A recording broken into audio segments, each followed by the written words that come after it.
നമ്മുടെ സംസ്ഥാനത്തെയും ആഗോള മലയാളി സമൂഹത്തെയും വ്യവസ്ഥാപിതമായ രീതിയിൽ ബന്ധിപ്പിക്കുന്നതിനായി 2018 രൂപീകരിച്ചതാണ് ലോക കേരള സഭ. സഭയുടെ 5ാം സമ്മേളനം ജനുവരി 29, 30, 31 തീയതികളിൽ നടക്കുകയാണ്.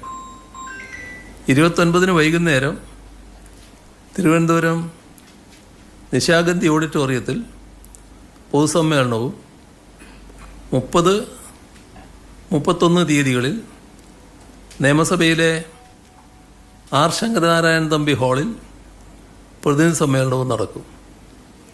കേരള നിയമസഭയിലെ അംഗങ്ങൾക്കും കേരളത്തെ പ്രതിനിധീകരിക്കുന്ന പാർലമെൻറ്റ് അംഗങ്ങൾക്കുമൊപ്പം രാജ്യത്തിനകത്തും പുറത്തും വസിക്കുന്ന നാമനിർദ്ദേശം ചെയ്യപ്പെട്ട പ്രവാസി പ്രതിനിധികളും ചേരുന്നതാണ് സഭയുടെ അംഗബലം.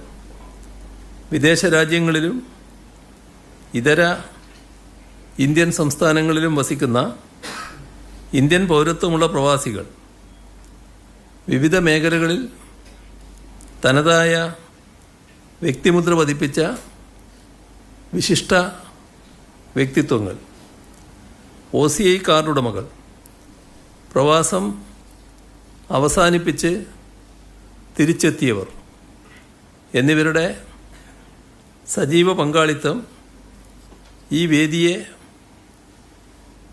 വിശ്വമലയാളികളുടെ ഒരു സമഗ്ര ജനാധിപത്യ സംഗമമാക്കി മാറ്റുന്നു.